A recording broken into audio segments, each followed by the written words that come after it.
I was a kid, I drew all the time. I remember an art teacher saying that some people that were really naturally great at painting couldn't necessarily draw.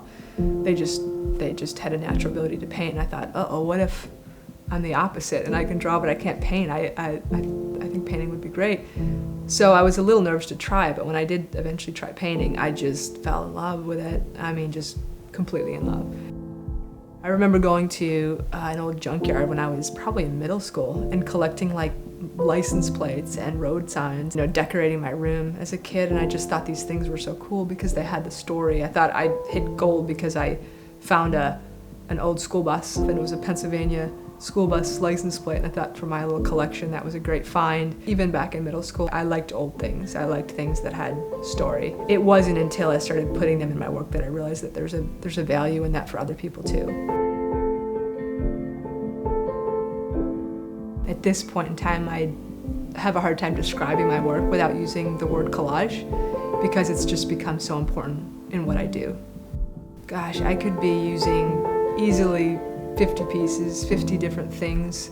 I've never counted. I've listed on some pieces on the back what's in there, but I really enjoy incorporating so many things from different eras, kind of like a time capsule of sorts. One of the first things that I acquired that I use still today, and I have so many, vintage Hollywood movie magazines. Movieland, Screenland, there's many, and they span from the 40s through the 70s. And my husband, years and years before I ever met him, there was a woman that had passed away that he knew through extended family. There was an estate sale.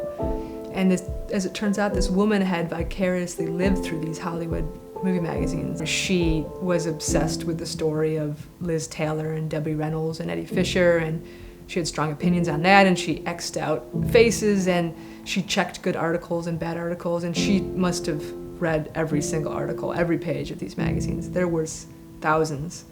And he thought these were amazing, so he bought as many as he could. He knew he would give them to an artist, he didn't know who. And when he met me years later, he knew that I needed to have these. And they just still continue to make up a big part of my work. My focus has been 3 different series: the abstracts, the panels, and the figures. And they're actually quite different, but for me, there's a commonality there. There's a common thread throughout each. It's a different experience from afar than it is from close up. Number one, there's a lot of collage involved. Even the areas that are mostly look painted, they're actually layered with collage underneath.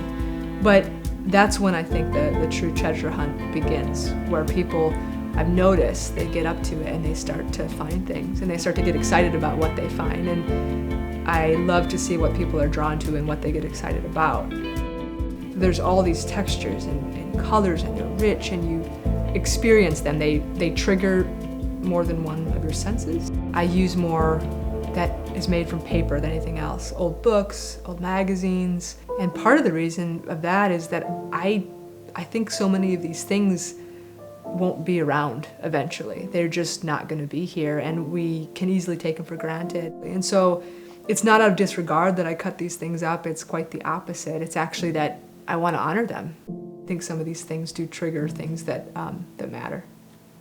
For years, I felt like I was bouncing around too much.